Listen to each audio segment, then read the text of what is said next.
Welcome to Success Max MSP. Seventh sum பாருங்க. A equal to 3275 and B equal to -1 -3 5 2. Verify AB whole inverse equal to B inverse into A inverse. So இப்போ first ஏபியை multiply பண்ணிவிட்டு அதுக்கு inverse கண்டுபிடிக்கணும். அந்த ஆன்சரும் B inverse A inverse இந்த ரெண்டு ஆன்சரையும் கண்டுபிடிச்சி ரெண்டையும் மல்டிப்ளை பண்ணுற ஆன்சரும் சேம் சொல்லி ப்ரூவ் பண்ண சொல்லியிருக்காங்க. இப்போ ஏபியை ஃபஸ்ட்டு நம்ம கண்டுபிடிச்சிருவோம். கண்டுபிடிச்சிட்டு அதுக்கான இன்வர்ஸ் கண்டுபிடிக்கலாம். இப்போ AB first left hand side நம்ம எடுக்கிறோம். லெஃப்ட் ஹேண்ட் சைடு நான் எடுத்திருக்கேன். ஏபி ஈக்குவல் டு ஏவோட ஆன்சர் என்ன கொடுத்துருக்காங்க 3 2 7 5 இன்ட்டு பியோட ஆன்சர் -1 -3 5 2. ஸோ இப்போ இதில் எப்படி நம்ம மல்டிப்ளை பண்ணுற மாதிரி பண்ணலாம். இது ஃபஸ்ட்டு ரோ ஃபஸ்ட்டு காலம். இப்போ இது ரெண்டையும் மல்டிப்ளை பண்ணிங்களா 1 3 is 3 -3 plus 5 2s are 10. Next first row second column 3 3s are 9 so -9. Next 2 2s are 4 plus 4. Next second row first column 1 7 is 7 -7 5 5s are 25. Next 1 3 is 7 3s are 21 -21 5 2s are 10. So இப்போ இதில் வந்து minus பண்ணிக்கலாம். நமக்கு என்ன answer கிடைக்கும். Opposite சைனில் இருக்குதுன்றதுனால என்ன பண்ணணும் minus பண்ணிக்கணும். சேம் சைனாக இருந்தால் ப்ளஸ் பண்ணிக்கோங்க. இப்போது 10 தான் இதில் பிகஸ்ட் நம்பர். ஸோ இதில் வந்து 3 மைனஸ் பண்ணிங்கன்னா 7. 10ஓட சைன் வந்து ப்ளஸ்ன்றதுனால +7 போடணும். நெக்ஸ்ட்டு 9லேருந்து 4 மைனஸ் பண்ணுங்கள். பேலன்ஸ் வந்து 5 கிடைக்கும். இதோட சைன் வந்து மைனஸ். நெக்ஸ்ட்டு 25லேருந்து 7 மைனஸ் பண்ணிங்கன்னா 18 கிடைக்கும். நெக்ஸ்ட்டு 21 -10 -11. இது எதோட ஆன்சர் ஏபியோட ஆன்சர். ஸோ இப்போ இதுக்கு நம்ம என்ன கண்டுபிடிக்கணும் இன்வர்ஸ் கண்டுபிடிக்கணும்.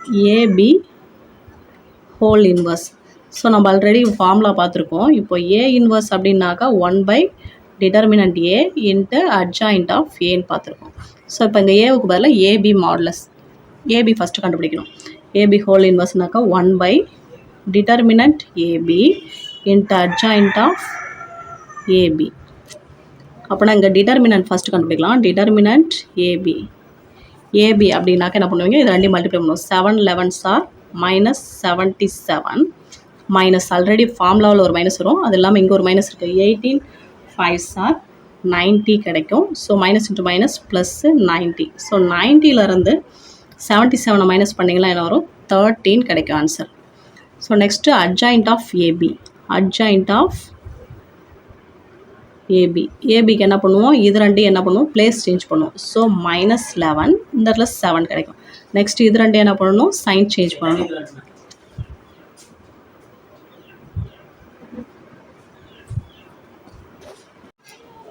இது அட்ஜாயிண்ட் ஆஃப் ஏபியோட answer. So AB whole inverse. AB whole inverse 1 determinant AB. ஏபிக்கு நம்ம என்ன ஆன்சர் கண்டுபிடிச்சிருக்கோம் 13. So 1/13 into adjoint of AB. ஏபியோட ஆன்சர் என்ன கண்டுபிடிச்சிருக்கோம் -11 5 -18 7. ஸோ இது லெஃப்ட் ஹேண்ட் சைடு முடிஞ்சிடுச்சு. ஸோ இது ஈக்குவேஷன் 1. ரைட் ஹேண்ட் சைடு என்ன கண்டுபிடிச்சிருக்கணும் B inverse into A inverse. First B inverse கண்டுபிடிக்கலாம். Next A inverse. நெக்ஸ்ட் அதை ரெண்டையும் மல்டிப்ளை பண்ணுவோம். இப்போது RHS right hand side RHS கண்டுபிடிக்கிறோம். So first B inverse. B இன்வர்ஸ்க்கு நம்மளுக்கு ஃபார்முலா என்னது 1 determinant B into adjoint of B. Determinant B first கண்டுபிடிச்சிக்கலாம்.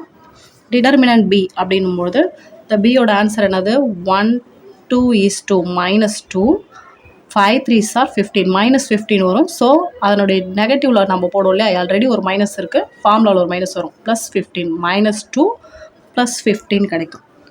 -2 +15 அப்படின்னா ஆன்சர் என்ன கிடைக்கும் 13 கிடைக்கும். Next adjoint of B. Adjoint of B அந்த பியோட ஆன்சர் பிளேஸை நம்ம சேஞ்ச் பண்ணுறோம் அப்படின்னாக்கா இங்கே 2 இங்கே -1. நெக்ஸ்ட் இது ரெண்டையும் சைன் சேஞ்ச் பண்ணணும் அப்படின்னா 3 -5. இது அட்ஜாயிண்ட் ஆஃப் பியோட ஆன்சர். அப்படின்னா பி இன்வர்ஸ் நம்மளுக்கு என்ன கிடைக்கும் 1/13 இன்ட்டு அட்ஜாயிண்ட் ஆஃப் பியோட ஆன்சர் வந்து 2 3 -5 -1. இது பி இன்வர்ஸோட ஆன்சர். நெக்ஸ்ட்டு ஏ இன்வர்ஸ் கண்டுபிடிக்கணும். Next A inverse equal to 1 by determinant A into adjoint of A. First determinant A கண்டுபிடிக்கிறோம் அப்படின்னாக்கா நம்மளுக்கு என்ன ஆன்சர் கிடைக்கும் பாருங்க. 3, 2, 7, 5.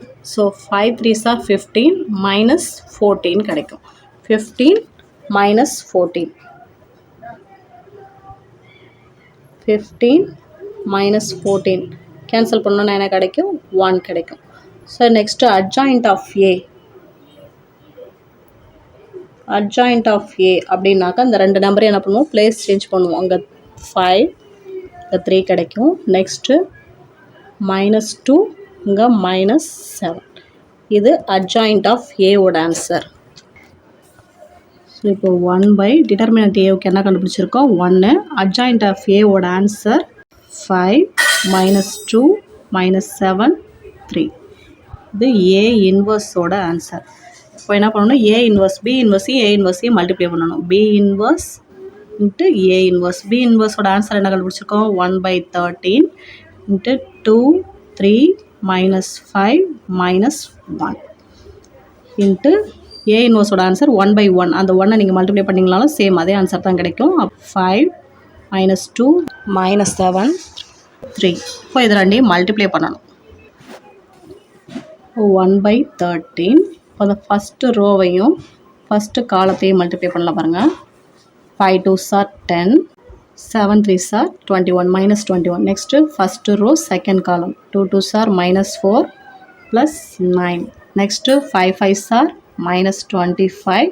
செகண்ட் எலிமெண்ட்டும் மல்டிப்ளை பண்ணிங்களா? 1 7 is 7. Next 5 2s are 10. Minus into minus plus 5 2s are 10. -1 3 is 3. So அங்கே 1 மைனஸ் இருக்குது. -1 × 3 -3. ஸோ இப்போ இதை நம்ம கேன்சல் பண்ணுறோம் அப்படின்னா மைனஸ் பண்ணிட்டோன்னா -21 + 10 அப்படின்னா -11 கிடைக்கும். 9லேருந்து 4 மைனஸ் பண்ணிங்கன்னா 5. 25லேருந்து 7 மைனஸ் பண்ணிங்கன்னா -18. 10 - 3 7. இது எதோட ஆன்சர்? பி இன்வர்ஸ் இன்ட்டு ஏ இன்வர்ஸோட ஆன்சர். இது ஈக்குவேஷன் 2. இது ஏபி ஹோல் இன்வர்ஸோட ஆன்சர். இது பி இன்வர்ஸ் ஏ இன்வர்ஸோட ஆன்சர். ரெண்டு ஆன்சரும் சேமாக இருக்கிறதுனால equation 1 equal to equation 2. Hence ப்ரூவ்டுன்னு சொல்லி கம்ப்ளீட் பண்ணிக்கோங்க. தேங்க்யூ.